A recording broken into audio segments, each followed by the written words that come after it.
Le métro vibrait encore sous ses pieds lorsque Camille Duret en sortit précipitamment, tenant fermement la main de Théo, tandis qu'Élise trottinait derrière, son manteau ouvert battant au rythme de sa course.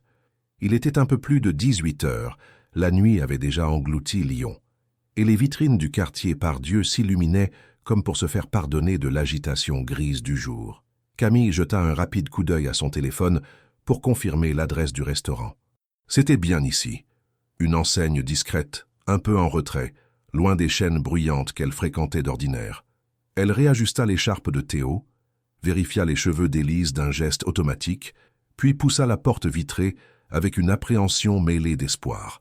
Depuis combien de temps n'avait-elle pas tenté quelque chose pour elle-même? Peut-être depuis la naissance d'Élise, ou peut-être même avant. Tout s'était enchaîné si vite.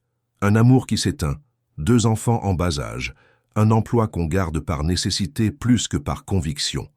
Et puis ce message, la semaine dernière, de son amie Sophie, « J'ai quelqu'un à te présenter.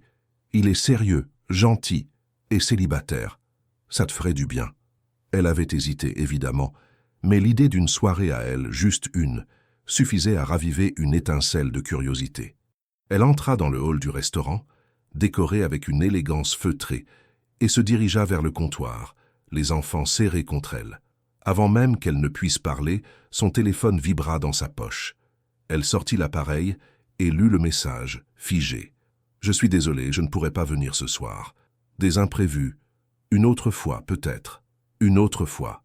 Peut-être. » Camille sentit ses joues s'empourprer, non pas de colère, mais d'une honte sourde et familière. Elle fit demi-tour sans répondre au message, quittant rapidement le restaurant, les enfants la suivant sans comprendre. Dans le petit parking adjacent, elle s'agenouilla, essuyant discrètement une larme qui menaçait de tomber. Élise la regarda, inquiète. « Maman, on va manger ici? J'ai faim. »« Je sais, ma chérie. Je vais trouver quelque chose. » Mais elle n'avait rien prévu d'autre. Elle avait compté sur ce dîner, sur 1 heure ou 2 où elle n'aurait pas à jouer à la cuisinière ou à la médiatrice de disputes enfantines. Elle avait même mis un peu de maquillage, ce qu'elle ne faisait presque jamais. Et voilà qu'elle se retrouvait, à la nuit tombée, dans un parking froid sans plan B, avec 2 enfants fatigués et affamés. Elle s'assit sur le bord du trottoir, Théo sur ses genoux. Le petit garçon posa la tête contre sa poitrine, cherchant un peu de chaleur. Elle le berça doucement, murmurant qu'ils allaient rentrer bientôt, qu'elle allait préparer quelque chose à la maison, mais elle savait que le frigo n'avait pas grand-chose à offrir ce soir-là. Son regard se perdit dans le vide pendant quelques instants. Elle se demanda si c'était ça, sa vie désormais, des espoirs déçus, des sacrifices invisibles, des rendez-vous annulés avant même d'avoir commencé. Elle en avait assez d'être forte, assez de faire semblant que tout allait bien. « Maman, j'ai mal au ventre, » dit Théo dans un murmure. C'était trop. Trop pour une seule journée, trop pour un seul cœur. Une autre larme roula sur sa joue, qu'elle n'eut pas la force d'essuyer. C'est à ce moment-là qu'une voix masculine, douce mais assurée, s'éleva derrière elle. « Excusez-moi, vous allez bien ?» Camille se retourna brusquement. Un homme se tenait à quelques pas, main dans les poches d'un long manteau sombre. Il n'avait pas l'air d'un passant ordinaire. Il portait une chemise impeccable, un regard clair et un air réservé qui contrastait avec l'élégance naturelle de sa tenue. Pas le genre à errer dans un parking par hasard. Elle se redressa instinctivement, protégeant ses enfants d'un bras. « Oui, merci. On attend juste un peu avant de repartir. » L'homme hocha la tête avec calme. « Je ne voulais pas vous déranger, mais vos enfants ont l'air fatigués et affamés. » Camille sentit sa gorge se nouer. « Ce n'est rien, on va rentrer. » Il hésita un instant, puis ajouta « Il y a un café juste là, un endroit tranquille. Je pourrais commander quelque chose pour eux, rien d'extravagant, juste de quoi les réchauffer un peu. » Elle le fixa, méfiante. L'idée d'accepter de l'aide d'un inconnu, même bien habillé, la dérangeait profondément. Mais Théo commençait à trembler légèrement, et Élise s'agrippait à sa manche, les yeux brillants. « C'est gentil, mais... je comprends. Vous ne me connaissez pas. Mon prénom est Julien. C'est tout ce que vous avez besoin de savoir pour ce soir. » Il fit un pas en arrière, respectueux. « Si vous changez d'avis, je serai là. Quelques minutes encore. » Puis il s'éloigna, sans insister, vers une brasserie modeste, dont la devanture projetait une lumière jaune sur le trottoir. Camille le regarda s'éloigner, puis baissa les yeux vers ses enfants. Il n'avait rien mangé depuis midi, et elle n'avait pas d'argent sur elle pour un vrai repas. Elle inspira profondément, 1 fois, 2 fois, puis se leva, serrant les mains de ses enfants, et traversa lentement la rue en direction de la lumière. Le café était modeste, presque vide à cette heure, avec quelques clients solitaires dispersés entre les tables. L'éclairage tamisé et les murs couleur ocre offraient une atmosphère rassurante, comme une bulle suspendue hors du temps et des contraintes. Camille entra avec hésitation, tenant Élise par la main tandis que Théo restait dans ses bras, à moitié endormi contre son épaule. Julien était déjà installé à une table près de la baie vitrée, un serveur lui parlant à voix basse. Lorsqu'il aperçut Camille, il se leva simplement, sans sourire trop large ni geste intrusif. Il dégageait une forme de retenue qui mettait presque à l'aise, comme s'il comprenait déjà qu'il devait avancer doucement. « J'ai commandé 2 petits plats pour les enfants, » dit-il en désignant la table. « Rien d'allergène. J'ai demandé les détails. » Camille hocha la tête, sans le remercier tout de suite. Elle s'assit, installant Théo sur une chaise, puis enleva la veste d'Élise. La petite fille observa Julien, intriguée mais pas effrayée. Elle n'avait jamais vu d'homme habillé de cette manière que dans les films. Camille, elle, restait en alerte. Même si l'homme semblait sincère, son comportement était inhabituel. Il ne cherchait pas à se mettre en avant, n'en faisait pas trop, mais restait là, dans une posture qui suggérait qu'il n'attendait rien en retour. Les plats arrivèrent rapidement, des petites assiettes de pâtes, simples mais généreuses. Théo se redressa à la vue de la nourriture, comme réveillé d'un mauvais rêve. Il se mit à manger avec l'énergie d'un enfant qui avait attendu trop longtemps. Élise, plus réservée, leva les yeux vers Camille. « Je peux, maman ?» Camille acquiesça. Les voir manger soulagea une partie de sa tension, mais la laissa avec un reste d'inconfort. Elle sentait qu'elle devait dire quelque chose, mais ne savait pas par où commencer. Julien, assis en face, regardait les enfants, visiblement absorbés par leur appétit. « Merci », finit-elle par murmurer. « Ce n'est pas habituel pour moi d'accepter ce genre d'aide. Ce n'est pas habituel pour moi d'en proposer non plus, » répondit-il sans détour. Elle releva les yeux vers lui. Il soutenait son regard, calmement, sans prétention. C'était peut-être cela qui la dérangeait le plus. Il n'essayait pas de la rassurer avec des phrases toutes faites ou des conseils inutiles. Il observait simplement et agissait là où il pensait pouvoir le faire. « Vous êtes du coin ?» demanda-t-elle, plus par politesse que par curiosité. « Je viens à Lyon quelques jours par mois, pour le travail, mais je ne vis pas ici.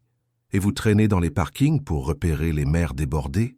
Julien esquissa un léger sourire. « Non. Ce soir, j'attendais un collègue. Il a annulé au dernier moment, je vous ai vu. Et je n'ai pas réfléchi longtemps. » Camille sentit une vague d'embarras la traverser. Elle s'était effondrée en public, exposée dans un moment de faiblesse. Il l'avait vue dans cet état, et pourtant il n'avait ni jugé ni profité de la situation. Cela le rendait encore plus déroutant. « Vous êtes dans quel domaine ?»« Logistique, transport international, ce genre de choses. » Elle nota qu'il ne développait pas. Pas de nom d'entreprise, pas de détails. Un flou maîtrisé, presque volontaire. Mais elle n'avait pas l'énergie pour creuser ce soir-là. Les enfants avaient presque terminé leurs assiettes, leurs visages détendus, leurs épaules relâchées. Pour la première fois depuis le matin, ils ressemblaient à 2 enfants comme les autres. Julien appela le serveur d'un signe discret et demanda une boisson chaude pour Camille, qu'elle refusa d'abord, puis accepta, à moitié résignée. Il n'avait pas encore sorti son téléphone de la poche, ne regardait pas sa montre et semblait n'avoir nulle part où aller. « Vous avez des enfants ?» demanda-t-elle en portant la tasse à ses lèvres. Il secoua la tête. « Non, mais j'ai grandi entouré d'eux, des petits qui se battaient pour un peu d'attention. Alors je sais reconnaître quand un enfant a besoin d'un repas chaud. » Elle fronça les sourcils, intriguée par cette réponse. Encore une fois, il n'expliquait pas tout mais laissait entendre juste assez pour piquer sa curiosité. Elle voulut lui demander d'où il venait, ce qu'il voulait exactement, mais se retint. Trop tôt, trop personnel. « Ce que vous avez fait, c'est rare. » Julien la regarda un moment en silence, puis sortit un petit carton de sa veste.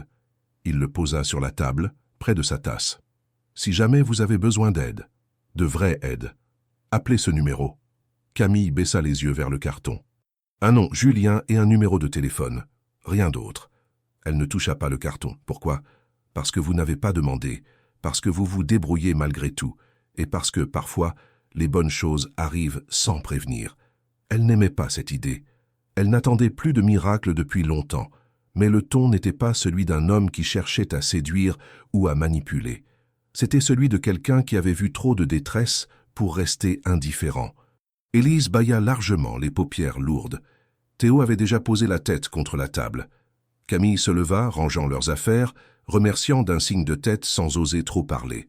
Julien ne fit aucun mouvement pour les retenir. « Bonne soirée », dit-il simplement, « et bon courage ». Elle prit le carton du bout des doigts et le glissa dans son sac, presque machinalement. Dehors, le vent avait forci. Elle couvrit les enfants, les portant l'un après l'autre sur le chemin du retour, prenant soin de ne pas regarder derrière elle. Ce n'est que plus tard, dans la cuisine silencieuse de leur petit appartement, une fois les enfants couchés, qu'elle sortit le carton pour l'examiner à la lumière faible. Aucun nom de famille, aucun titre, juste Julien et une ligne de chiffres.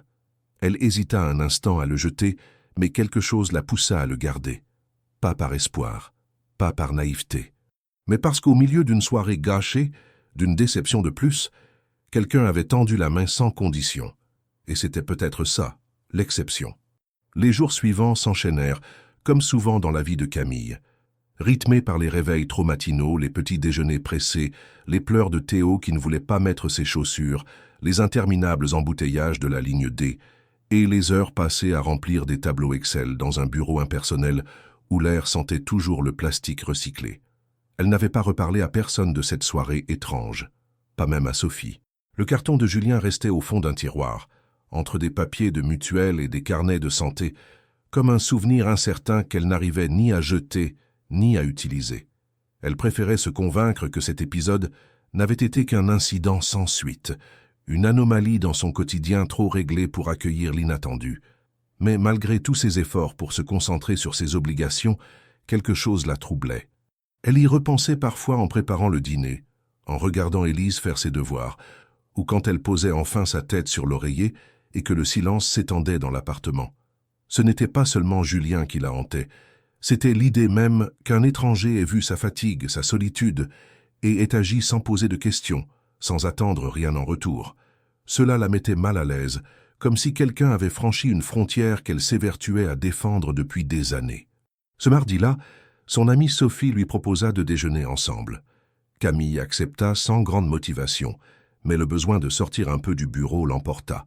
Elles se retrouvèrent dans une brasserie proche du centre commercial, l'endroit où les employés des alentours venaient chercher un peu de répit au milieu du béton. Après les salutations d'usage et les premières bouchées, Sophie pencha la tête et sourit. « Alors, ce rendez-vous ? Tu ne m'as rien raconté. » Camille faillit répondre que ce n'était pas la peine, que le rendez-vous avait été annulé, mais elle s'arrêta à temps. Elle ne voulait pas revivre l'humiliation ni la déception. À la place, elle haussa les épaules. Rien d'extraordinaire. Il ne s'est rien passé. Sophie sembla surprise, mais n'insista pas. Peut-être avait-elle deviné qu'il valait mieux ne pas creuser. Après le repas, alors qu'elle retournait vers son travail, Camille eut une sensation étrange. En traversant la rue, elle sentit un regard sur elle. Elle se retourna mais ne vit rien de particulier.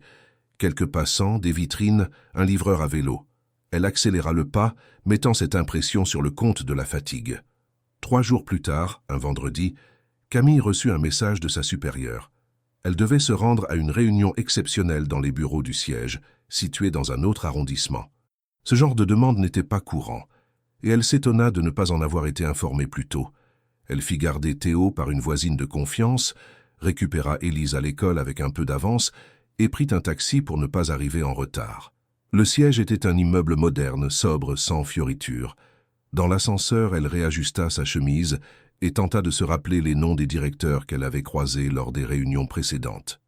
En entrant dans la salle, elle s'étonna de ne voir que 3 personnes, 2 qu'elle ne connaissait pas, et une femme en tailleur strict, les bras croisés, qui la fixait avec un mélange d'ennui et de méfiance. « Madame Duret, » dit cette dernière en se levant, « je suis Sandrine Maréchal, responsable des opérations.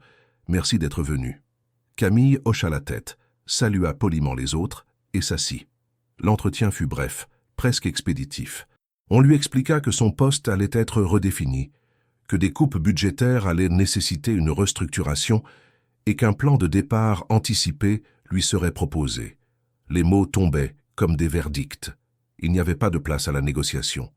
En sortant du bâtiment, elle marcha sans but pendant plusieurs minutes, traversant les rues sans vraiment les voir.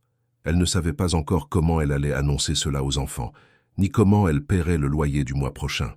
Elle s'arrêta finalement dans un square près d'une aire de jeu et laissa Élise courir pendant que Théo somnolait dans sa poussette. Elle ne pleura pas. Elle était trop épuisée pour ça.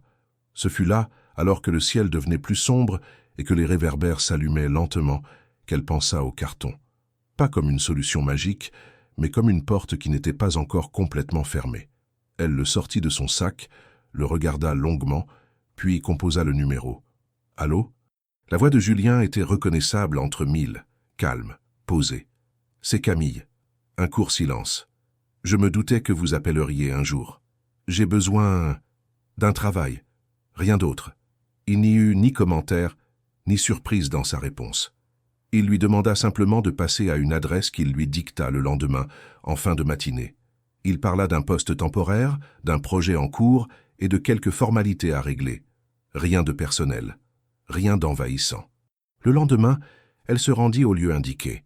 Un bâtiment discret à la façade moderne sans enseigne visible.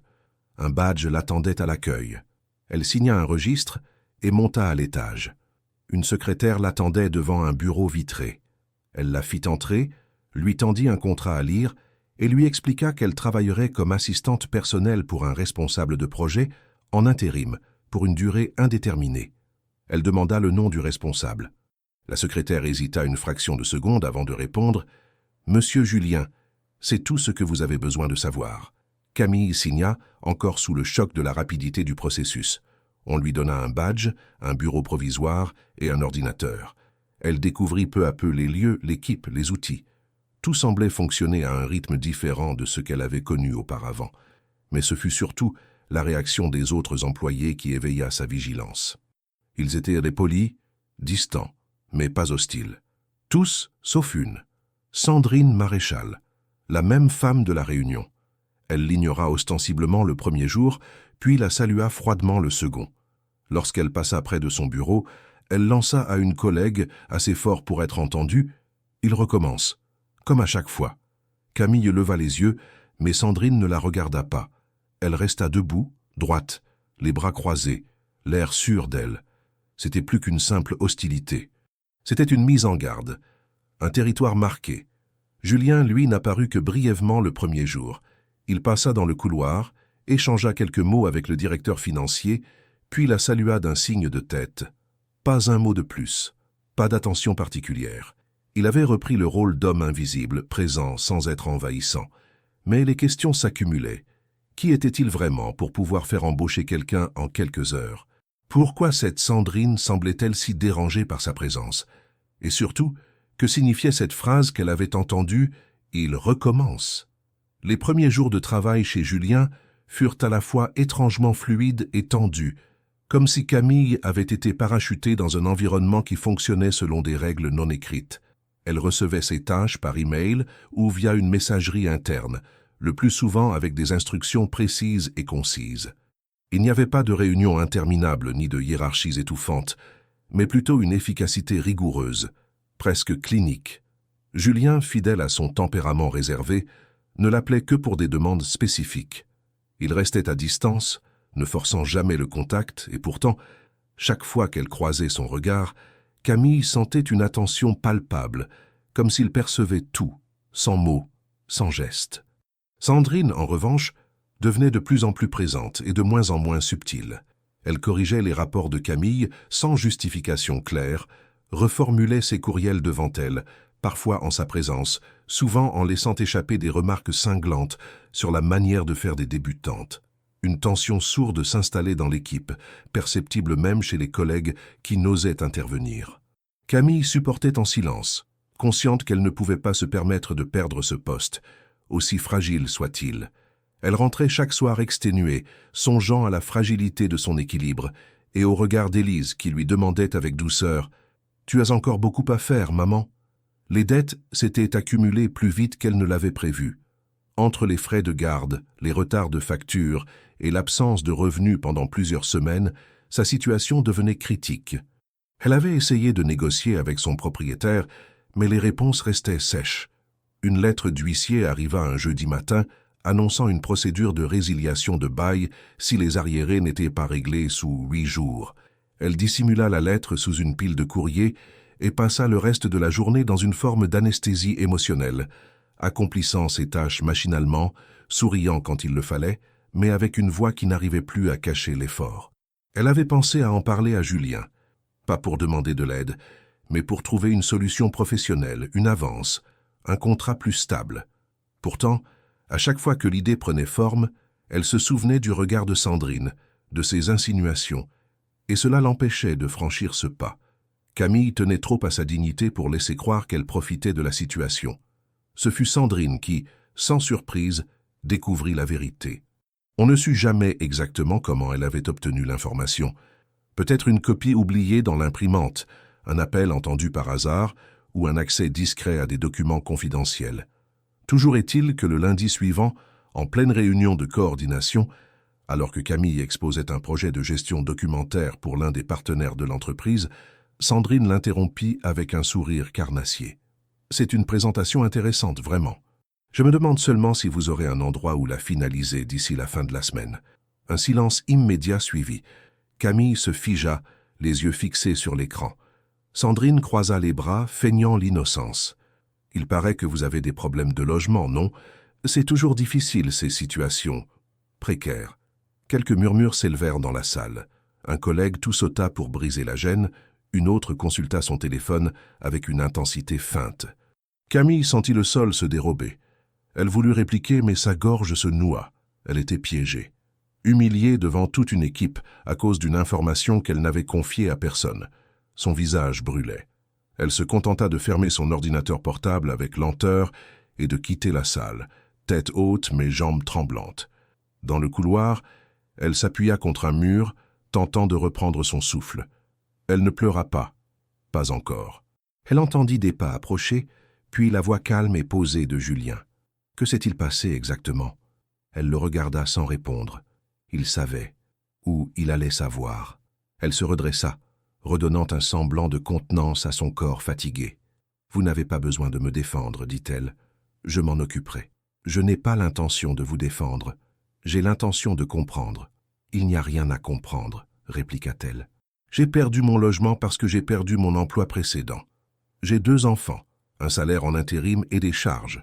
Et non, je ne suis pas en train de profiter de votre gentillesse, si c'est ce que certains pensent. » Julien ne dit rien pendant quelques secondes. Il ne semblait pas surpris, ni accusateur. Il l'écoutait. Vraiment. Vous auriez pu m'en parler. Et dire quoi? Bonjour, je suis une mère au bord de l'expulsion. Pouvez-vous m'aider encore? Je vous suis déjà redevable pour un dîner et un emploi. Je refuse de devenir un cas de charité. Il la regarda longuement, puis hocha lentement la tête. Vous n'êtes redevable de rien. Ce poste, vous le tenez par votre travail. Ce dîner, c'était un geste humain, pas un contrat. Mais je comprends votre silence. Camille croisa les bras, sans savoir si elle devait se sentir soulagée ou encore plus exposée. Julien glissa la main dans sa poche, sortit un trousseau de clés et le lui tendit. « Ceci est pour un appartement temporaire que j'utilise rarement à Lyon.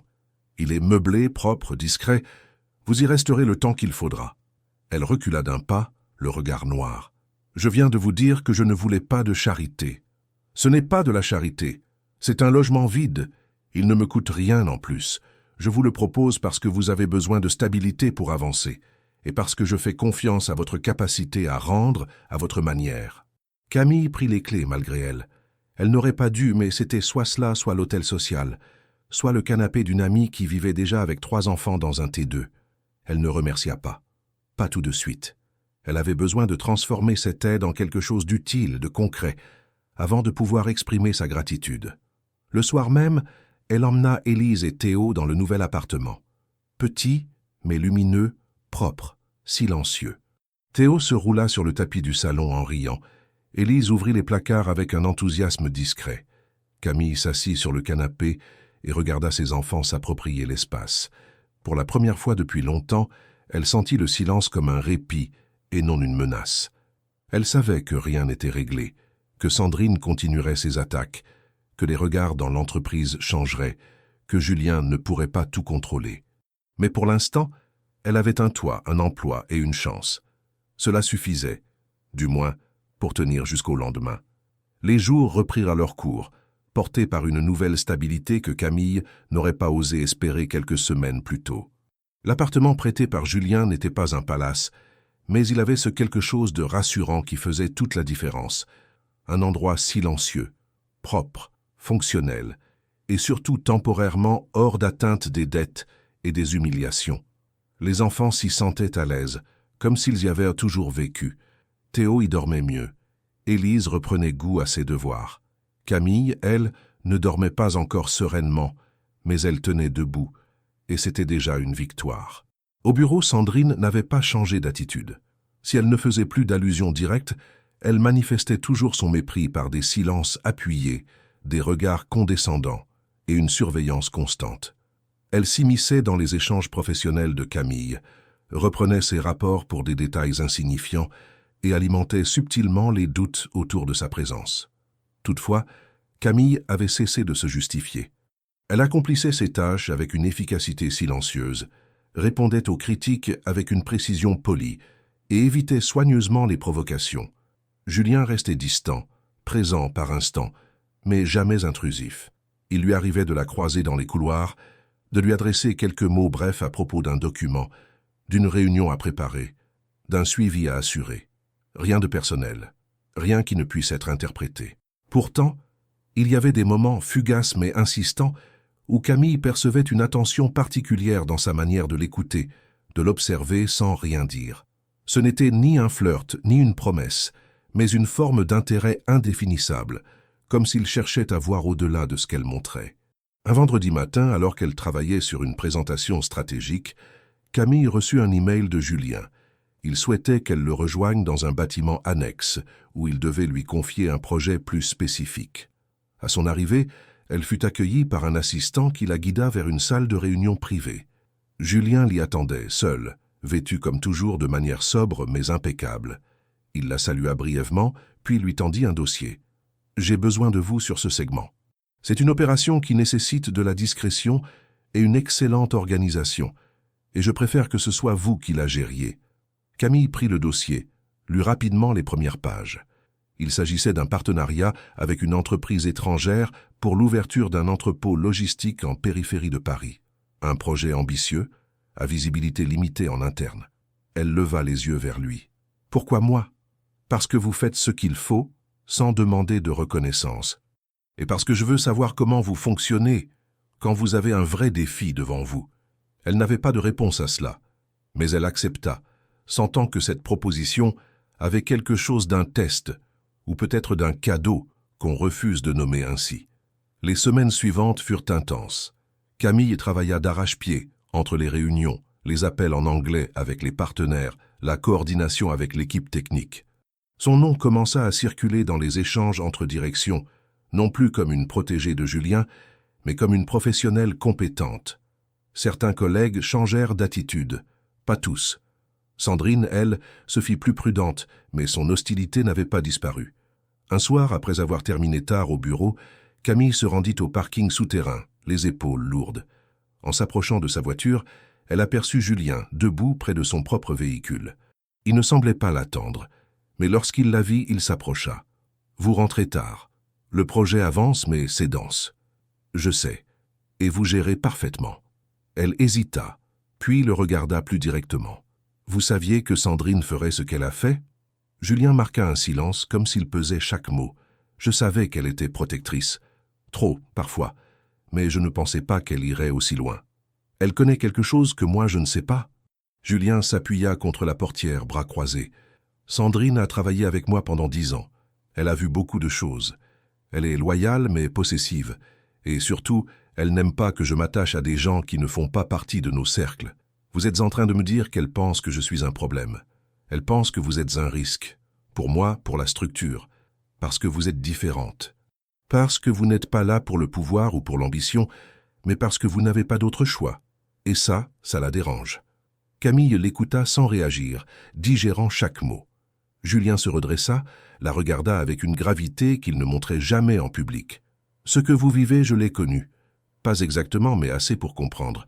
J'ai grandi dans des foyers, des institutions. On apprend vite à ne pas dépendre des autres, à ne pas montrer ses failles, et à se méfier de ceux qui offrent trop facilement. Elle baissa les yeux, touchée malgré elle. Vous avez toujours cette retenue, ce mystère autour de vous. Je ne sais pas qui vous êtes vraiment. Et c'est volontaire. Ceux qui savent posent moins de questions. Ceux qui ignorent m'observent. Et moi, je choisis ce que je montre. Il se redressa, ouvrit la portière de sa voiture. Je ne suis pas parfait, Camille, et je ne vous demande pas de me faire confiance. Seulement de ne pas avoir peur de ce que vous pouvez devenir ici. Puis il démarra sans attendre de réponse. Le lendemain, en arrivant au bureau, Camille trouva sur son bureau une enveloppe sans nom. À l'intérieur, une simple feuille imprimée, une coupure de presse ancienne, parlant d'un scandale discret dans une entreprise de logistique il y a plusieurs années. L'article évoquait un détournement de fonds, des pratiques illégales et un témoin clé dont le nom n'était jamais mentionné. Mais la photo floue, en noir et blanc, représentait clairement un homme ressemblant étrangement à Julien, plus jeune. Elle rangea l'article dans un tiroir, le cœur battant. Elle ne savait pas qui l'avait mis là, ni pourquoi. Mais une chose devenait certaine. Julien avait des zones d'ombre. Et désormais, elle devait choisir si elle continuerait à avancer en les ignorant ou si elle déciderait d'en savoir plus, au risque de tout perdre. Le lundi suivant, Camille arriva plus tôt au bureau. Elle n'avait pas fermé l'œil de la nuit, son esprit occupé par l'article anonyme trouvé sur son bureau. La photo, surtout, l'avait hantée. Elle n'était pas nette, mais les traits, le regard, la posture, tout désignait Julien. Cela ne faisait aucun doute, et même si l'article n'entrait pas dans les détails, il évoquait une affaire suffisamment sérieuse pour éveiller en elle une méfiance nouvelle. Elle ne voulait pas croire qu'il puisse être impliqué dans quelque chose d'illégal, mais il était clair maintenant qu'il cachait des pans entiers de son passé. Cette vérité, même incomplète, modifiait l'équilibre de leur relation. Camille rangea l'enveloppe dans son sac, sans l'ouvrir à nouveau. Elle n'avait encore parlé à personne de sa découverte, ni à Julien, ni à un collègue, pas même à Sophie. Elle voulait comprendre, observer, avant de prendre une décision. Pourtant, quelque chose avait changé dans sa manière de travailler. Elle était plus méfiante, plus distante. Elle s'en tenait aux tâches techniques, évitait les échanges informels, restait sur ses gardes. L'image de Julien, toujours si contrôlé, si bienveillant dans ses silences, s'était fissurée. Julien, lui, continua de se comporter comme à son habitude. Il passait rapidement dans son bureau, lui donnait des directives précises, saluait les membres de l'équipe avec discrétion. Rien ne trahissait un changement de comportement. Il ne semblait pas savoir que Camille avait trouvé l'article, mais c'était précisément cette absence de réaction qui la troublait. S'il savait qu'elle savait, pourquoi ne disait-il rien?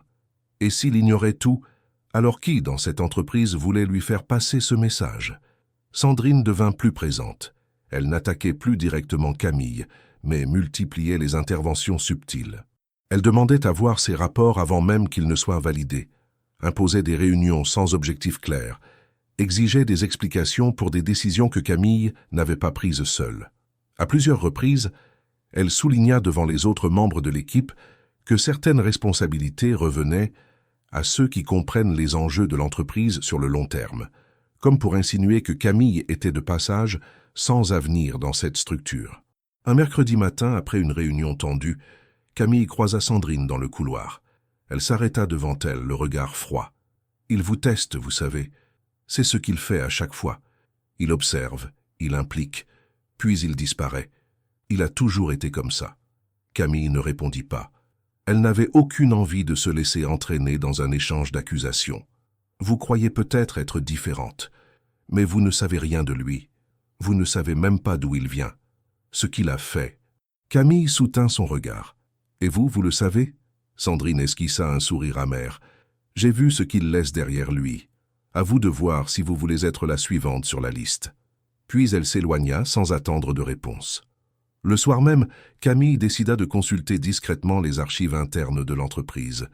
Elle savait que c'était risqué, mais elle avait besoin de comprendre à quoi elle s'exposait. En cherchant dans les documents liés aux anciens projets de Julien, elle découvrit que plusieurs collaborateurs, ayant travaillé étroitement avec lui, avaient quitté l'entreprise soudainement, certains sans explication, d'autres après des conflits dissimulés. Ce n'étaient pas des preuves, ce n'étaient pas même des faits accablants, mais c'était suffisamment étrange pour renforcer ses doutes. Malgré tout, elle continua à assurer ses responsabilités. Le projet logistique qu'elle pilotait entrait dans une phase délicate, nécessitant une coordination entre plusieurs partenaires étrangers. Camille, malgré ses interrogations personnelles, restait d'une efficacité irréprochable. Son professionnalisme lui valait le respect croissant de certains collègues qui peu à peu prenèrent de la distance avec les manœuvres de Sandrine. Elle devenait progressivement une figure de référence dans son département, non par pouvoir, mais par compétence. Julien, de son côté, multipliait les absences. Il semblait passer de moins en moins de temps dans les locaux, apparaissant uniquement pour des points stratégiques. À l'une de ces rares réunions, Camille se décida à l'interpeller, à voix basse, après que les autres soient sortis. « Est-ce que vous avez déjà été impliqué dans une affaire judiciaire ?» Julien, qui rangeait ses dossiers, s'arrêta net. Il releva lentement les yeux vers elle. « Pourquoi cette question ?»« Parce que je veux savoir à qui je travaille. Parce que je commence à recevoir des signaux que je ne comprends pas. Et parce que j'ai trouvé une coupure de presse, ici, dans mon bureau, parlant d'un certain témoignage décisif, dans une enquête où quelqu'un vous ressemble étrangement. » Julien garda le silence. Longtemps. Puis il ferma le dossier devant lui et s'assit. « J'ai été témoin, oui, dans une affaire de fraude au sein d'une entreprise où j'ai travaillé il y a plus de 15 ans. J'étais jeune, j'ai dénoncé ce que je voyais. Cela m'a coûté ma place. Et quelques années plus tard, c'est ce témoignage qui m'a permis de rebâtir quelque chose avec certains anciens partenaires. Mais ce passé me suit. Et certains préfèrent l'utiliser contre moi plutôt que de voir ce que je suis devenu. » Camille resta silencieuse. Il n'avait pas nié, il n'avait pas non plus minimisé, mais il avait choisi de ne rien révéler plus tôt. « Pourquoi ne m'avoir rien dit ?»« Parce que vous n'avez jamais posé la question. Et parce que je voulais que vous me voyiez tel que je suis aujourd'hui, pas comme celui que j'ai été forcé d'être dans un autre contexte. » Elle se leva lentement, secouée malgré elle. « Vous demandez aux gens de vous faire confiance, mais vous ne donnez rien. » Julien se leva à son tour. « Ce que je vous ai donné, Camille, c'est la liberté de travailler, d'avancer, de choisir. Ce n'est peut-être pas suffisant, mais c'est réel. » Elle quitta la pièce sans répondre. Dans l'ascenseur, son reflet dans le miroir renvoyait une image tendue, fatiguée, mais encore debout. Elle ne savait pas si elle devait continuer à lui faire confiance, ni même si elle en avait encore envie. Mais elle savait une chose, elle n'était plus la même femme que celle qui avait pleuré dans un parking avec ses enfants, et c'était là, peut-être, la seule certitude sur laquelle elle pouvait s'appuyer pour la suite. Après leur conversation tendue dans la salle de réunion, Camille n'adressa plus un mot à Julien pendant plusieurs jours. Elle continua à faire son travail avec la même rigueur, livrant ses rapports dans les délais, coordonnant les équipes avec professionnalisme, répondant aux partenaires avec clarté. Mais un mur invisible s'était dressé entre eux. Elle n'attendait plus rien de lui. Pas d'explications supplémentaires, pas d'excuses. Elle n'était pas venue ici pour chercher un mentor ni pour qu'on la sauve. Elle avait été confrontée à la réalité. Même ceux qui tendent la main ont leur raison, leur zone grise, leur silence. Ce qu'elle en ferait désormais ne dépendait que d'elle. Les enfants ressentaient le changement. Élise, plus fine qu'elle n'en avait l'air, posait des questions en observant sa mère travailler tard sur l'ordinateur du salon. « Tu n'es plus contente au travail, maman ?» Camille ferma doucement son écran et l'attira contre elle. « C'est juste beaucoup de choses à gérer, ma chérie, mais je tiens bon. » Elle ne voulait pas mentir, mais elle refusait de partager avec sa fille ce poids qu'elle portait chaque jour. Théo, lui, avait repris ses caprices, comme un petit écho du stress ambiant. Il s'accrochait à elle le matin, refusait parfois de rester chez la nounou. Camille s'efforçait de tout concilier sans éclater. L'appartement prêté par Julien était devenu plus qu'un refuge. C'était un espace suspendu où elle pouvait reprendre son souffle, réorganiser sa pensée. Elle n'avait toujours pas de solution à long terme, mais elle avançait. Au travail, les semaines devenaient plus denses. Le projet logistique qu'elle dirigeait entra dans sa phase finale. Camille réussit à rassembler autour d'elle une équipe soudée, motivée par la clarté de ses directives et par sa capacité à rester calme malgré la pression. Elle ne cherchait pas à séduire ni à convaincre, elle agissait, et cela finissait par parler pour elle. Plusieurs collègues commencèrent à la consulter pour des décisions au-delà de son périmètre initial. Elle devint peu à peu une interlocutrice incontournable. Julien, bien qu'absent physiquement, restait connecté aux avancées du projet. Il répondait à ses mails, validait les décisions importantes sans délai, lui laissait une autonomie totale. Camille sentait qu'il testait sa capacité à tenir seul, à assumer des responsabilités de haut niveau. Elle n'avait plus besoin de son approbation. Mais cette confiance silencieuse, sans attente en retour, changeait la dynamique. Elle n'était plus sous sa protection. Elle était dans sa propre trajectoire. Sandrine, quant à elle, ne désarmait pas. Voyant que Camille gagnait du terrain, elle durcit sa stratégie. Elle tenta de la discréditer auprès de certains partenaires, la contournant dans les emails, prenant des décisions en son nom sans la prévenir. Mais ces méthodes commencèrent à se retourner contre elle. Camille documentait tout, répondait avec rigueur, recadrait sans agressivité mais avec fermeté. L'équipe voyait ce qui se jouait, même si personne n'osait le dire à voix haute. Un jour, après une réunion particulièrement houleuse, où Sandrine avait remis en question la gestion budgétaire du projet devant les dirigeants, Camille prit la parole. Elle déroula, chiffres à l'appui, l'ensemble des décisions prises, les validations obtenues, les résultats intermédiaires. Elle parla d'une voix posée, sans colère, mais avec une précision chirurgicale. À la fin, un des responsables présents déclara simplement « Il n'y a pas d'ambiguïté ici. Madame Duret gère ce projet avec une maîtrise exemplaire. » Sandrine serra les mâchoires, mais ne répliqua pas. Pour la première fois, Camille sentit qu'elle avait non seulement tenu tête à son adversaire, mais qu'elle l'avait fait sans perdre son intégrité. Peu après cette réunion, Julien revint au bureau. Il entra dans le bureau de Camille sans prévenir, déposa une chemise sur son bureau, puis resta debout. « Félicitations. Ce que vous avez fait avec ce projet, peu de gens en seraient capables dans ce laps de temps. » Camille hocha la tête, sans fausse modestie. « J'ai fait ce qu'il fallait. C'était ma responsabilité. » Julien la regarda un moment, puis s'assit. « Vous avez prouvé bien plus que ça. Vous avez géré la pression, les attaques internes, et vous avez gagné le respect de ceux qui comptent ici. Et surtout, vous avez gagné le mien. Je ne suis pas venu chercher votre approbation. Je sais. C'est précisément pour cela que vous la méritez. » Elle le fixa silencieuse. Quelque chose avait changé dans sa voix. Ce n'était plus l'homme énigmatique qui lançait des phrases à double sens. C'était un professionnel qui reconnaissait une autre professionnelle. Julien reprit « Je vais bientôt vous proposer autre chose, une place officielle dans la direction d'un nouveau programme. Pas parce que vous m'avez touché un soir dans un parking, mais parce que vous êtes exactement le profil dont on a besoin. » Camille répondit sans détour « Alors que Sandrine continue de faire tout pour me faire tomber ?» Julien soupira. « Sandrine est une pièce ancienne d'un système que je ne peux pas réformer du jour au lendemain, mais sa marge de manœuvre se rétrécit. Et les derniers événements m'ont permis de voir avec clarté où se situent les loyautés. » Il laissa un document sur le bureau. « C'est un projet en lien avec un programme d'insertion professionnelle pour femmes seules. Je pense que vous êtes la mieux placée pour le concevoir. Vous avez carte blanche. Je veux voir ce que vous êtes capable de bâtir, non plus seulement dans l'urgence, mais dans la construction. » Camille prit le dossier.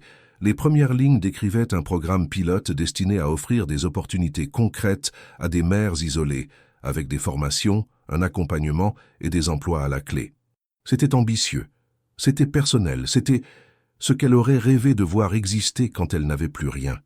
Elle leva les yeux vers Julien. « Pourquoi ce programme maintenant ?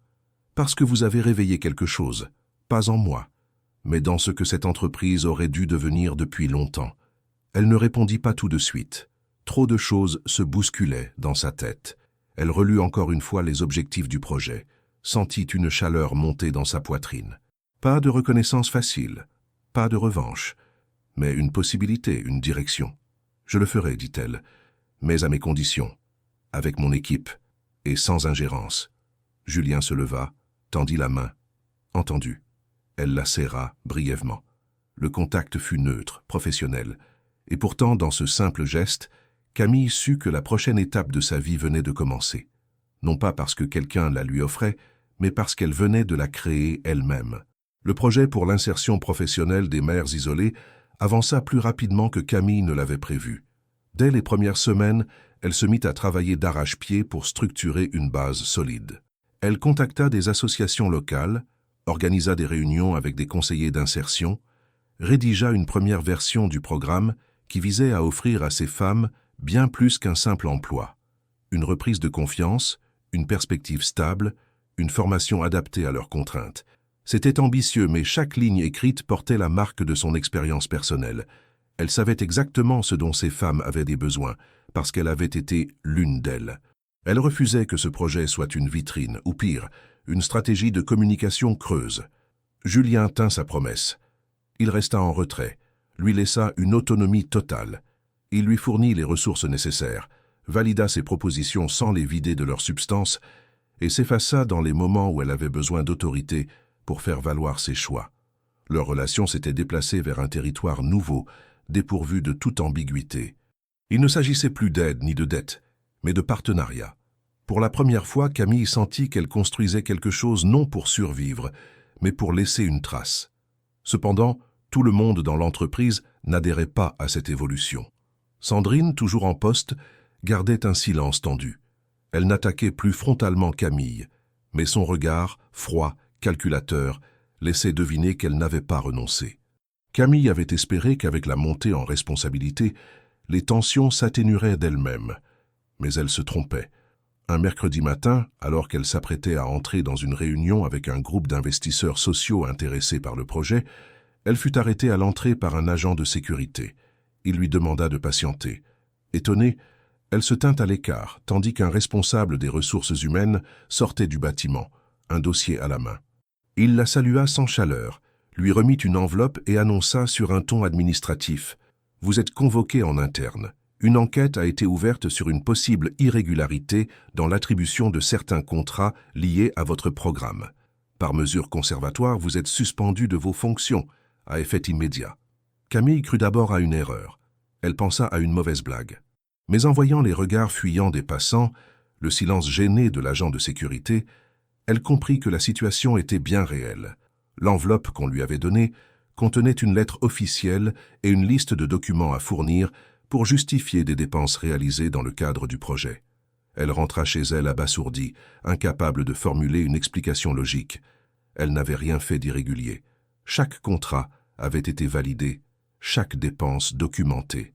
Mais les accusations étaient graves, et surtout, elles tombaient à un moment précis, juste avant la signature d'un partenariat stratégique avec une fondation internationale, partenariat qui aurait garanti la pérennité du projet pour les 3 prochaines années.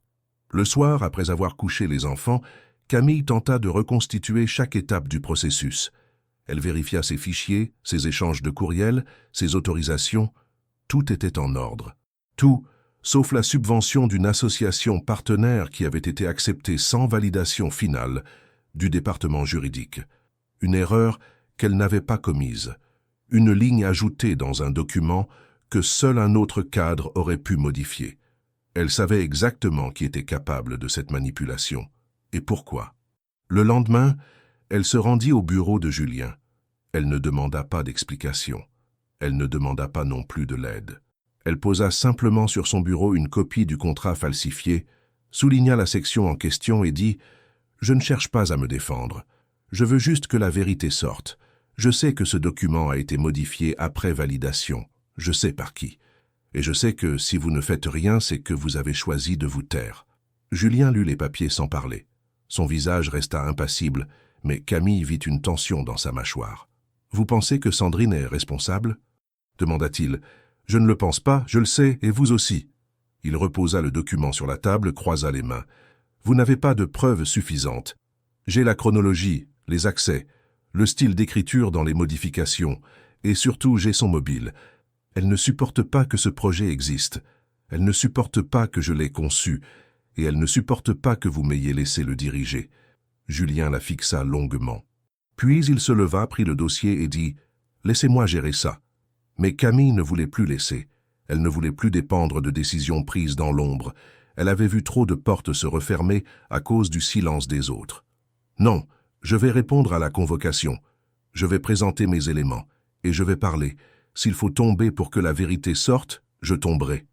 Mais pas en silence. » Elle quitta son bureau sans attendre de réponse. La réunion disciplinaire eut lieu 2 jours plus tard. Camille, assise face à un panel de responsables, exposa chaque étape du projet, chaque décision documentée, chaque anomalie relevée. Elle présenta les preuves techniques du document falsifié, les enregistrements de validation, les emails qui démontraient que la version finale avait été modifiée après coup. Son ton était calme, déterminé. Elle ne chercha pas à se défendre comme une victime. Elle parla en professionnelle, accusée à tort, prête à faire front. Au terme de 2 heures d'échange, on lui demanda de sortir de la salle. Elle attendit dans un couloir, seule, les mains crispées sur son téléphone. Une demi-heure plus tard, Julien sortit le premier. Il s'arrêta devant elle. « Vous avez été blanchi.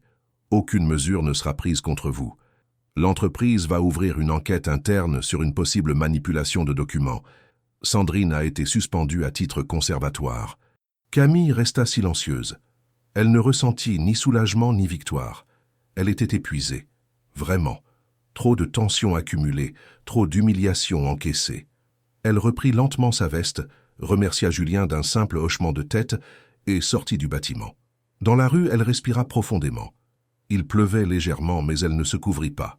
Pour la première fois, elle n'avait pas été protégée. Elle s'était défendue seule. Et même si elle n'avait pas encore gagné la guerre, elle venait de remporter une bataille cruciale, celle de sa légitimité. Le projet continuait.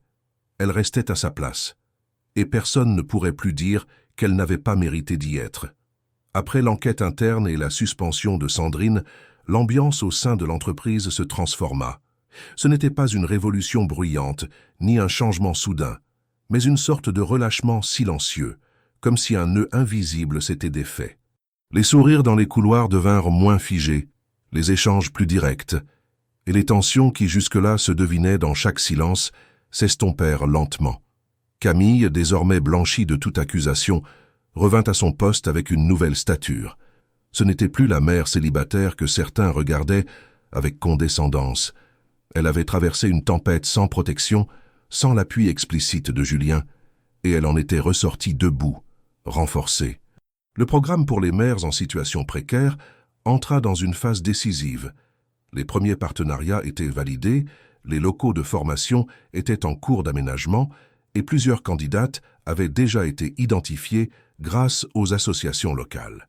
Camille gérait chaque détail avec la précision d'une ingénieure, mais aussi avec l'attention d'une femme qui connaissait les réalités derrière les chiffres.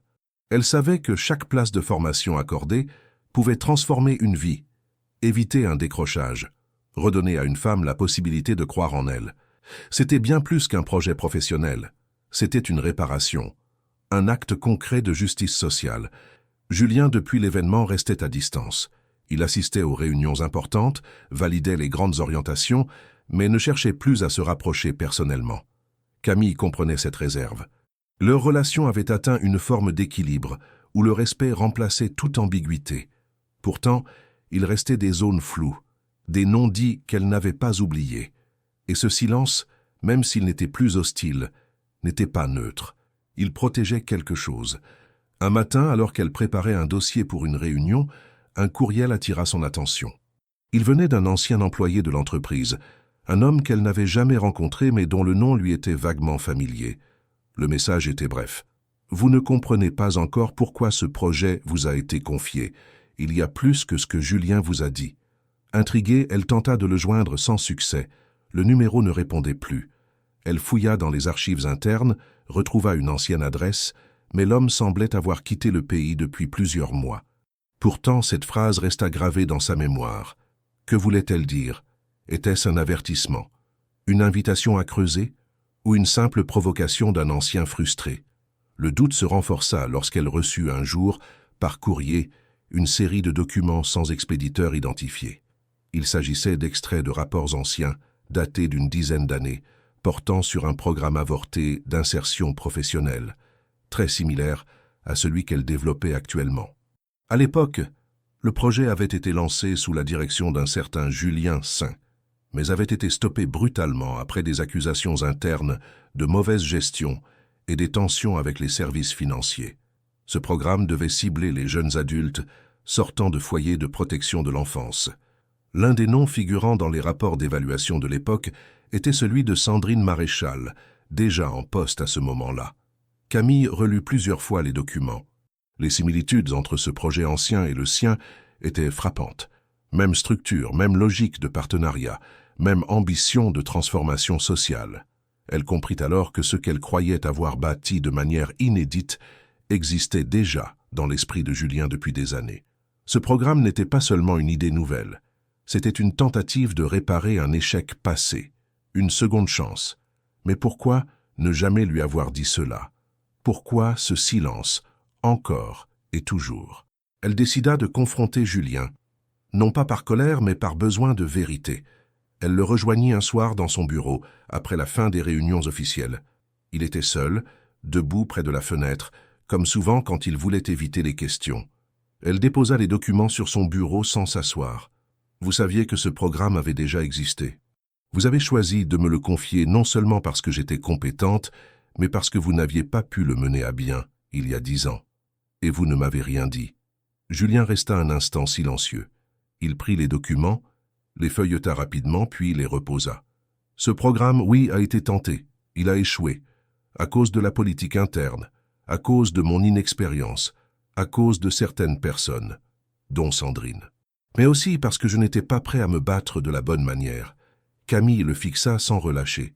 Et moi, dans tout ça, j'étais quoi? Un pion? Une figure publique pour légitimer ce que vous n'avez pas su faire? Non, répondit-il. Vous étiez la première personne capable de porter ce projet sans le déformer. Vous aviez le vécu, la rigueur, et surtout l'authenticité. Vous ne le voyez peut-être pas, mais personne d'autre n'aurait pu obtenir ce que vous avez obtenu. J'ai vu une opportunité de faire ce qu'on avait abandonné trop vite, mais je n'ai pas voulu vous contaminer avec mes échecs. Vous auriez dû me le dire, parce que maintenant, ce projet est devenu le mien, pas le vôtre, et ce que j'en ferai ne sera pas une suite, mais un début. Julien hocha lentement la tête. Je le sais, et c'est ce que je voulais. Pas que vous me représentiez, que vous me dépassiez. Il y avait dans sa voix une forme de fatigue, mais aussi un apaisement. Comme s'il avait enfin admis que ce qu'il n'avait pas pu sauver, quelqu'un d'autre avait su le faire. Camille sortit sans ajouter un mot. Elle comprenait maintenant ce que voulait dire le message de l'ancien employé. Elle avait hérité d'un rêve abandonné, d'un combat inachevé. Mais ce legs, elle ne le rejetait pas. Elle le reprenait à son compte, avec la lucidité de celle qui avait traversé bien pire que des erreurs stratégiques. De retour chez elle, elle observa Élise en train de lire un livre, Théo endormi sur le canapé. Elle s'assit, les mains posées sur le dossier du fauteuil, et ferma les yeux un instant. Elle n'était plus en réaction. Elle n'était plus dans la survie. Elle construisait, pas à pas. Et même si ce projet venait d'un passé qu'on avait voulu lui taire, elle en ferait autre chose. Quelque chose qui ne porterait plus seulement le poids d'un échec, mais la promesse d'un avenir à sa mesure. Les jours qui suivirent la confrontation avec Julien se déroulèrent dans un mélange troublant de soulagement et de crainte silencieuse. Le projet d'insertion prit véritablement forme. Contrat signé avec plusieurs associations, local réaménagé, première session de formation programmée. Pourtant, un malaise sourd commença à se diffuser dans les couloirs de l'entreprise. Des murmures, des regards fuyants, des téléphones détournés dès qu'elle passait. Camille sentait cette tension, mais elle s'appliquait à ne rien laisser paraître. Elle dirigeait son équipe avec la même rigueur, expliquait les objectifs du programme, distribuait les plannings, validait les candidatures. Elle nourrissait l'espoir que tout finirait par s'imposer, par gagner le respect de ceux qui doutaient encore. Elle ne luttait plus pour prouver qu'elle méritait cette place, mais pour offrir quelque chose de concret aux femmes qu'elle accompagnerait. Mais l'équilibre fragile qu'elle pensait tenir vola en éclats un mardi matin.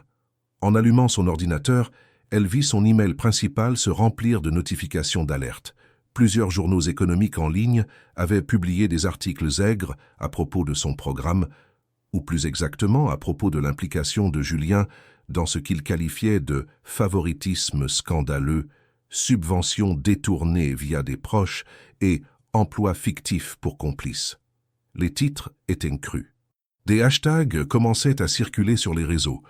Bec emploi familial, bec corruption interne. Quelques commentaires nommaient explicitement Camille, l'accusant d'être la marionnette d'un magnate trop riche, profitant d'aides sociales pour enrichir son cercle privé. Son nom se retrouvait associé à des mots comme privilège, népotisme, bénéfice indécent. Un vertige la prit. Elle releva la tête, détourna le regard de l'écran. Le cœur battant, elle observa autour d'elle. Des collègues qui entraient, lisaient sur un téléphone posé à proximité, détournait les yeux aussitôt. Dans le silence lourd du bureau, sa poitrine se serra. Elle savait que ces accusations infondées, arrangées de toutes pièces, pouvaient suffire à détruire non seulement le programme, mais aussi toute sa crédibilité. Elle se leva, ramassa quelques dossiers, fit mine de devoir aller les classer ailleurs, puis sortit sans un mot. À l'extérieur, le froid de l'air lui sembla plus net, plus piquant qu'un instant auparavant. Elle inspira longuement, ferma les yeux, puis composa le numéro de l'assistante pressurisée qui l'avait accompagnée depuis le début. « Il faut qu'on se voie », dit-elle d'une voix blanche. « Maintenant ». Moins d'une heure plus tard, elles étaient toutes deux dans le local réaménagé du programme, entourées de chaises vides et de murs nus, comme si le lieu avait été figé en attendant un verdict. L'assistante posa sur la table un dossier qu'elle venait d'imprimer. Extrait d'email, facture, certificat de présence des participantes, justificatif bancaire, contrat signé. « Regarde ça », dit-elle, en le poussant doucement vers Camille. « Tout est en ordre. Si on nous attaque sur un aspect légal, on répond avec la transparence. » Camille fixa les documents. Les chiffres, les noms, les dates. Tout correspondait. Elle releva les yeux déterminée. « Il faut qu'on fasse un document officiel. Un rapport complet, avec tout, et qu'on le mette à disposition de qui le demandera. Pas de secret, pas d'ambiguïté. » L'assistante hocha la tête. Elles commencèrent immédiatement à organiser le dossier. Scan, archives, copie de contrat, enregistrement des réunions préparatoires, liste des participantes signées, reçu de caution. Chaque facture, chaque courriel, chaque accord, tout. Pour prouver que le projet avait été monté dans les règles, pour démontrer que rien ne relevait du favoritisme, mais d'un engagement réel. Le lendemain, armée de ces preuves, Camille demanda un rendez-vous avec le comité de direction. Elle y alla seule. Elle ne voulait pas que quelqu'un d'autre parle à sa place. Dans la salle, elle posa sur la table une pile volumineuse de documents, ferma les yeux un instant, puis commença à parler. Elle exposa calmement le parcours, les étapes du montage du programme, les partenaires, les financements, les validations juridiques, les contrôles internes. Elle montra que chaque dépense avait été validée, que tous les critères d'attribution avaient été respectés, que chaque bénéficiaire avait signé un contrat de formation, que le suivi administratif était en place. Elle n'était pas là pour gémir, elle était là pour prouver qu'on ne la discréditerait pas. Pendant un long moment, un silence oppressant régna. Certains membres feuilletèrent le rapport, d'autres se regardaient en coin. Puis un des directeurs, le plus âgé, releva les yeux, posa ses lunettes et dit « Madame Duret, nous n'avons jamais vu un dossier aussi complet. Nous reconnaissons qu'il n'existe aucun fondement concret à ces accusations. » Un murmure parcourut la salle. « Nous maintenons le programme, » ajouta un autre, « et nous exprimons notre confiance envers vous. » Camille resta immobile un instant, le souffle lent. Elle sentit une chaleur douce envahir sa poitrine. Ce n'était pas la fierté d'avoir raison. C'était la paix de savoir que sa vérité avait été entendue, que son travail n'était pas un prétexte, mais une réalité. Le lendemain, un communiqué de l'entreprise fut publié. Les accusations étaient infondées. Le programme reprenait normalement. Les partenaires confirmaient leur engagement et une enquête indépendante était ouverte à l'encontre de ceux qui avaient lancé les rumeurs. Aucun nom n'était cité. Mais le message était clair, la direction soutenait le projet. Quand elle sortit du siège de l'entreprise, le soleil filtrait à travers les nuages de l'hiver naissant. Elle inspira l'air frais, les mains profondément enfoncées dans les poches de son manteau, et sentit la légèreté revenir dans ses épaules. Elle avait traversé la tempête, mais elle n'avait pas reculé. Elle n'avait pas abandonné. Sur le chemin du retour, elle pensa à ses enfants, à combien tout cela comptait pour eux, à ce toit stable, à ce nouveau rôle qu'elle assumait non pas par dépendance, mais par conviction. Elle n'était plus seulement Camille Duret, mère seule en difficulté. Elle était Camille Duret, femme en voie de reconstruction, porteuse d'espoir, bâtisseuse d'avenir. Et même si l'horizon restait incertain, elle savait qu'à partir de maintenant, elle le tracerait de ses propres mains. Depuis la publication du communiqué officiel, Camille avait senti un changement d'attitude palpable dans les couloirs de l'entreprise. Là où il y avait encore quelques jours des regards fuyants ou des chuchotements, il y avait désormais des salutations franches, des hochements de tête affirmés, parfois même un début de sourire respectueux. Elle n'avait pas cherché cette reconnaissance. Elle n'en avait même pas vraiment besoin. Mais le fait qu'elle vienne après l'orage, après la calomnie et la tempête médiatique, avait une valeur particulière. Elle ne l'interprétait pas comme une validation de ce qu'elle était, mais comme la conséquence logique d'un travail irréprochable, d'une résistance assumée, d'une intégrité prouvée. Le programme reprit son rythme, sans pause ni ralentissement. Les premières femmes intégrées aux ateliers commencèrent leur formation. Elles étaient 7, âgées de 22 à 46 ans, toutes venues avec leurs histoires, leurs fatigues, leur silence. Camille les écoutait avec attention, animait des sessions de suivi individuel, les mettait en lien avec des conseillers professionnels, des recruteurs, des juristes. Chaque matin, elle les accueillait comme si elle les avait attendus toute sa vie. Il y avait quelque chose de profondément vrai dans cette relation. Pas de pitié, pas de supériorité, juste de la solidarité lucide, ferme, exigeante. Mais au cœur de cette dynamique nouvelle, une autre bataille se profilait. Julien, jusqu'alors en retrait, convoqua une réunion de crise à laquelle Camille fut conviée. Elle n'en connaissait ni le thème, ni la liste des participants. Lorsqu'elle entra dans la salle, elle comprit immédiatement que le sujet allait bien au-delà du programme.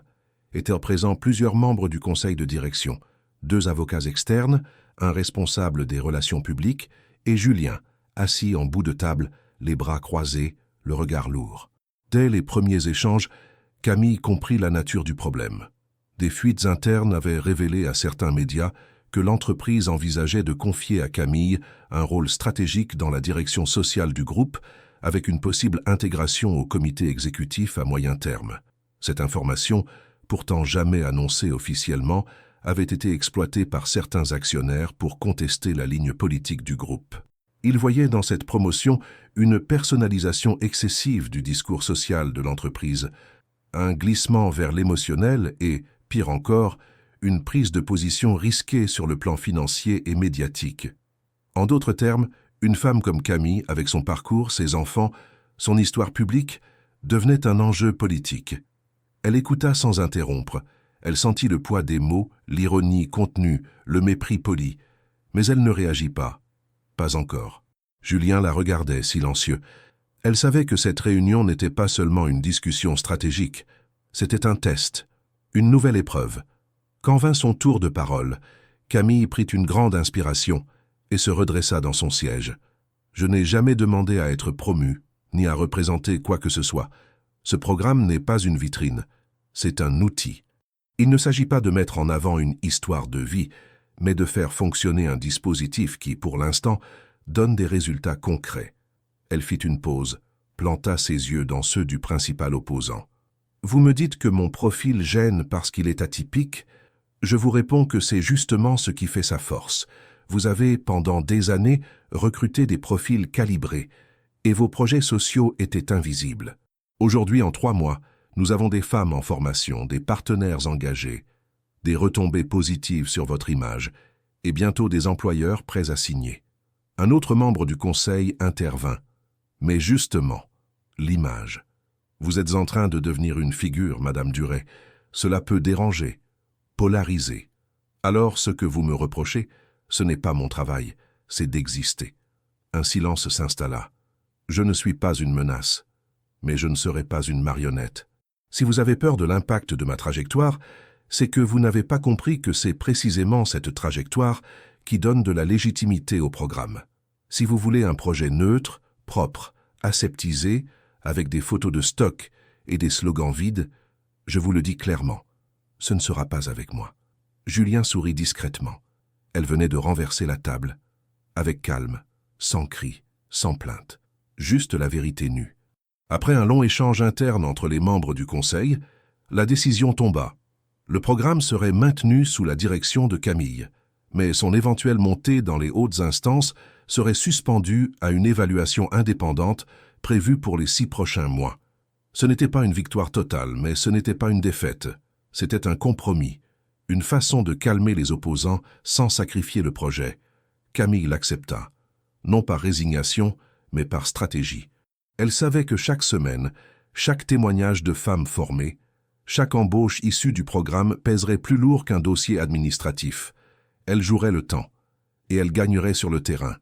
Quelques jours plus tard, Julien la rejoignit discrètement dans le local de formation. Il la regarda longtemps avant de parler. « Ce que vous avez dit en réunion, Je n'aurais pas su le faire. Ce n'était pas un discours, c'était une nécessité. Vous auriez pu me désavouer, me mettre en cause. Ce n'est pas vous le problème, ce sont les structures, les automatismes, les gens qui pensent que la réussite ne peut avoir qu'un visage. Julien la remercia d'un simple signe de tête, puis au moment de partir, il lui dit « Je vous l'avais dit un jour, ce projet vous dépasse. » Mais je ne savais pas encore à quel point. Elle ne répondit pas. Il n'y avait rien à ajouter. Tout était en train de se jouer, à chaque instant, sur le terrain. Et cette fois, personne ne pourrait plus prétendre qu'elle ne méritait pas d'y être. Les mois qui suivirent furent les plus intenses de la vie professionnelle de Camille. Après les remous médiatiques, les jeux de pouvoir internes et les tentatives d'effacement, elle avait cru que les choses finiraient par se calmer. Mais elle se trompait. La visibilité nouvelle du programme attira d'autres défis, d'un tout autre ordre. Des associations de défense des droits des femmes voulurent intégrer le dispositif, certaines avec des propositions sincères, d'autres avec des arrière-pensées politiques. Des responsables municipaux cherchèrent à s'afficher à ses côtés, espérant capter un peu du capital symbolique qui émanait du projet. Des entreprises partenaires commencèrent à poser des conditions, à vouloir orienter les profils sélectionnés, à filtrer les bénéficiaires selon leurs critères internes. Et Camille, au milieu de tout cela, devait maintenir le cap sans céder, sans trahir l'idée originelle. Elle se rendait chaque jour sur le terrain, dans les salles de formation, aux entretiens de suivi, aux visites d'entreprise. Elle parlait avec les femmes, écoutait leurs retours, ajustait les parcours. Elle refusait que le programme devienne un objet de communication. Pour elle, chaque femme accompagnée restait une histoire, un avenir en construction, une responsabilité concrète. Elle s'imposait un rythme implacable, travaillant tard, dormant peu, partageant son temps entre son rôle de mère et celui de directrice de projet. Élise et Théo sentaient sa fatigue, mais aussi sa fierté. Ils devenaient complices de ses réussites. Théo imitait sa mère lorsqu'il jouait, alignant des feuilles et donnant des ordres imaginaires à des peluches. Élise, plus silencieuse, aidait à plier le linge et préparait parfois le petit déjeuner pour alléger les matins. Un soir, après une longue journée de réunions et de négociations, Camille reçut un appel inattendu.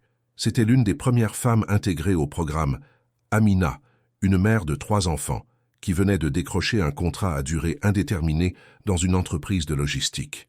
Elle pleurait au téléphone. Pas de tristesse, mais d'un soulagement presque douloureux. « Je voulais juste vous dire merci. Vous ne pouvez pas savoir. Ce travail, c'est tout pour moi. » Camille resta silencieuse quelques secondes. Elle avait la gorge nouée. Ce genre de moment valait toutes les reconnaissances officielles, tous les communiqués de presse, toutes les validations institutionnelles. C'était pour cela qu'elle se battait, pour ses voix tremblantes, pour ses victoires invisibles. Le lendemain, une réunion stratégique se tint avec les membres du comité de direction et des représentants de la Fondation internationale qui finançait une partie du programme. Camille y entra sans note. Elle connaissait chaque détail, chaque chiffre, chaque nom. Quand on lui demanda ce que le programme avait réellement changé, elle répondit simplement « Il n'a pas seulement formé, il a restauré des trajectoires, il a inversé des convictions. Il a montré qu'un projet social ne se mesure pas uniquement en pourcentage de retour à l'emploi, mais en dignité restaurée. » Un des directeurs, pourtant réputé dur, murmura à la fin de la réunion « C'est la première fois que je me sens concerné par un programme social, pas comme un outil d'image, mais comme quelque chose de juste. » À la sortie, Camille croisa Julien. Il n'avait presque pas parlé pendant la réunion. Il l'avait écouté attentivement. Ils marchèrent à quelques mètres côte à côte, sans se presser. Elle finit par dire « Le projet tient, mais je ne sais pas encore s'il tiendra sur le long terme. Il tiendra parce qu'il ne dépend plus que de vous, et parce que vous avez su créer des relais. Ce n'est pas suffisant, ce n'est jamais suffisant, mais c'est déjà énorme. » Ils s'arrêtèrent devant la baie vitrée qui donnait sur le centre de formation. À travers la vitre, on voyait 2 femmes en train de discuter autour d'un tableau blanc. L'une d'elles expliquait quelque chose à l'autre avec une feuille à la main. Il y avait de la concentration, du sérieux, et une lueur dans leurs gestes. Camille les observa longuement. « Je vais continuer, dit-elle, avec ou sans comité exécutif, avec ou sans soutien politique. Ce projet ne sera pas suspendu à des enjeux de gouvernance.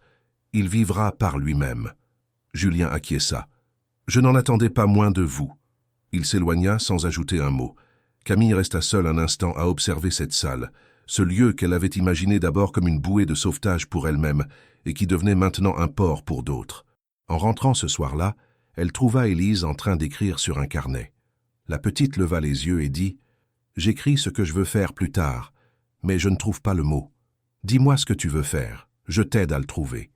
Je veux faire comme toi, rendre les gens fiers d'eux-mêmes. » Camille s'agenouilla, prit sa fille dans ses bras et murmura « Alors tu feras bien plus que moi. » Dans le silence de l'appartement, au milieu des sacs d'école, des papiers administratifs et des jouets dispersés, Camille comprit qu'elle avait gagné plus qu'un projet. Elle avait retrouvé sa voie, sa force. Et même si le chemin devant elle restait incertain, elle n'avancerait plus jamais en silence ni à genoux. Ce qu'elle avait bâti tenait debout. Et elle aussi. La journée de l'inauguration arriva sans bruit spectaculaire, sans fanfare ni affichage médiatique démesuré. Et pourtant, dans ce bâtiment situé au cœur d'un quartier longtemps négligé de Lyon, chaque détail de cette matinée portait le poids de tout ce que Camille avait traversé, construit, consolidé. Il ne s'agissait plus d'un local de fortune prêté à la hâte, ni d'un projet à valider. Ce centre portait désormais un nom, Horizon Autonome. Un nom simple, choisi collectivement par les premières participantes, celles qui avaient essuyé les doutes, les ajustements, les débuts balbutiants. À l'intérieur, les murs avaient été repeints avec des couleurs apaisantes. Des tableaux réalisés par les enfants des bénéficiaires y étaient accrochés. Les bureaux étaient fonctionnels, mais chaleureux. Un espace avait été aménagé pour les enfants, une autre pour les entretiens individuels et une salle modulable pour les ateliers collectifs. Ce n'était pas grand, ce n'était pas luxueux, mais tout dans ce lieu respirait la sincérité, l'intention, la vie réelle. Camille était arrivée tôt avant les invités. Elle avait vérifié la disposition des chaises, testé le micro, relu une dernière fois son discours. Mais elle savait déjà qu'elle ne lirait pas de feuilles. Ce moment, elle le porterait à voix nue. Élise et Théo étaient là aussi, assis au premier rang, sages comme rarement. Tous deux portaient des vêtements choisis pour l'occasion, mais c'était leur fierté silencieuse, leur regard brillant qui les rendait véritablement magnifiques. Peu à peu, la salle se remplit. Des membres de l'équipe, des responsables d'associations partenaires, des représentantes des bénéficiaires, des responsables institutionnels, quelques membres de la direction de l'entreprise, mais aussi des femmes du quartier, des mères, des voisines, venues voir ce que l'on avait fait pour nous, et Julien, debout au fond de la salle, discret, en retrait. Il n'était pas là en chef, ni en figure symbolique. Il était là en témoin.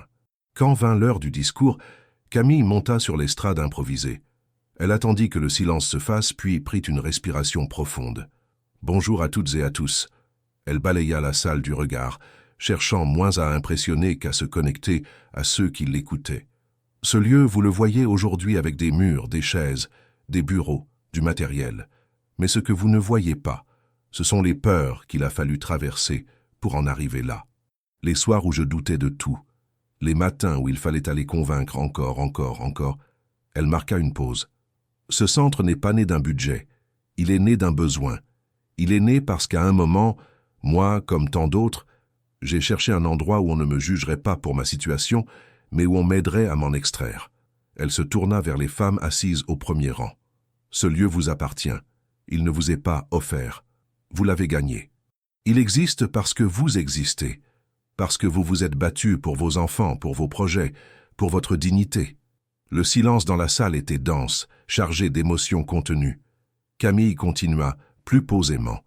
Nous allons continuer à former, à accompagner, à embaucher. Nous allons prouver que l'autonomie n'est pas un luxe mais un droit, et que ce droit, il ne dépend ni du passé, ni des jugements, mais de ce qu'on décide d'en faire. Elle termina simplement. Merci à celles qui m'ont inspiré, merci à ceux qui m'ont fait confiance, et surtout, merci à celles qui viendront après, à celles que nous n'avons pas encore rencontrées. Ce lieu est à vous. Elle descendit sans applaudissements démesurés. Ce n'était pas un show, ce n'était pas une opération de prestige, c'était un passage de témoin, une fondation symbolique.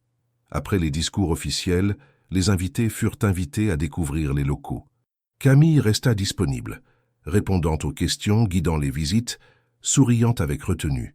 Lorsqu'elle croisa Julien, il se contenta de lui tendre la main. « Vous avez tenu parole, dit-il, et vous m'avez laissé faire.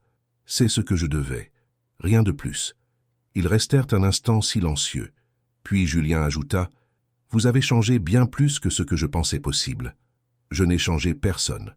J'ai juste refusé de me taire. » Le reste de la journée se déroula dans une atmosphère sereine. Pas d'euphorie, mais une énergie solide, comme si chacun comprenait qu'il s'agissait là du début et non d'une fin. En fin de journée, alors que les invités étaient partis, Camille s'assit seule sur une des chaises de la salle principale. Théo dormait dans un coin, Élise lisait un livre en silence. Elle contempla le lieu, vide pour un instant, mais déjà chargé de toutes les voix, de tous les pas, de toutes les intentions. Julien s'approcha une dernière fois. Il s'arrêta à quelques pas sans la déranger. Elle se retourna et il murmura « Vous avez changé ma vie plus que vous ne l'imaginez. » Camille se leva, s'approcha, puis lui prit la main. Pas avec gêne, pas avec doute, mais avec la sérénité de celle qui, enfin, n'a plus rien à prouver. « Moi aussi, » dit-elle, « mais pas comme vous croyez. » Ils restèrent là, un instant suspendus, puis chacun repartit, elle avec ses enfants, lui avec ses silences. Mais tous deux savaient que cette page, écrite dans l'épreuve, dans l'humilité, dans la persévérance, ne pourrait jamais être effacée. Elle avait bâti quelque chose de vrai, et cela, personne ne pourrait jamais le lui retirer.